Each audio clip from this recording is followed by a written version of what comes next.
But the latest book to take the publishing world by storm is a little bit different. It's called Dreams of Other Days, and the paperback rights have just been sold for over £60,000. There's even talk of filming this story. The book is different because its authoress is 57-year-old Elaine Crowley. Now, Elaine left school at 14.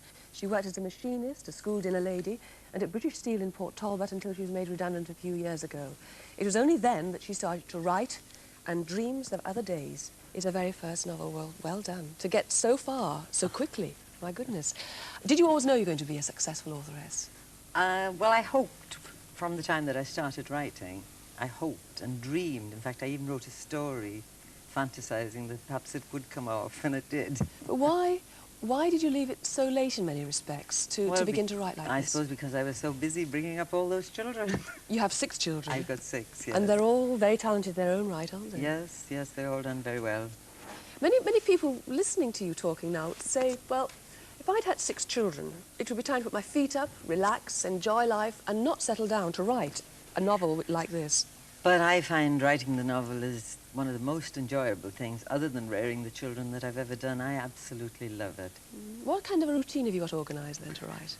I do write every day, but not at particular times. I mean, sometimes I write in the morning, sometimes in the afternoon, sometimes very late at night, when I can sort of fit the time in, you know? But the confidence to do it must have come from... Where did it come from?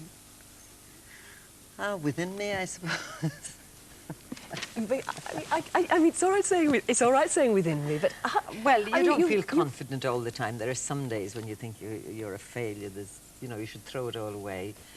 I think finding the agent that I found and having a professional opinion that it wasn't a lot of rubbish, that was the great thing for me. What do your neighbours think about it? You live in Port Talbot, don't you? Yes, they're absolutely thrilled. You know, I've had floods of congratulation cards and messages and people waving to me yesterday when I was going off, knowing that I was coming here on the BBC.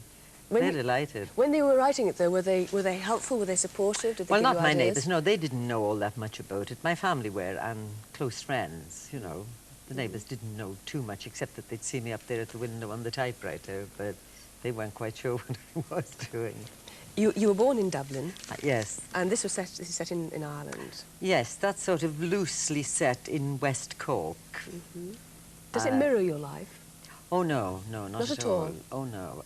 Except perhaps in the relationships of Katie with her children. I would be bound to draw on that because she has 6 children as I had 6 children. So, of course, I'd get my knowledge about whether you hit them or loved them or chased them out. But the romance. For my own life. But the romance. No. I mean, the first 2 pages, we have full descriptions of what it's like to chase after or to lust after a young man or young woman. Yes. You know all about that. Well, yeah, I think most women do, don't they? Your family. Let me come back to your family, because your husband is retired, I presume, now, is he? Yes, he retired about 3 months ago. What does he think about all of this? Well, he's delighted now. I think in the beginning he thought, you know, I was just sort of had a little hobby, scribbling away upstairs. But now he's absolutely delighted. I've got to ask you, too, what are you going to do with all the money? That's what everyone asks me. I know. Well, of course, I have a lot of children and grandchildren, as you know, so if I started to share it out amongst them, I wouldn't have much left. But what I've done so far, I've got a new central heating system and had a few slight alterations made to the house. And I haven't thought any further ahead than that as to what I'll do. No brand new cars and no anything else? No, not for the moment. No, not yet, anyway. But settling down to write your next novel, I presume? Yes, I am. I'm halfway through the next one. Well, we wish you much luck. And thank you very much for coming in this morning. Thank you very much. Crowley, thank you. And it's not going to change your life at all? I hope not, but, you know. It's a smashing story.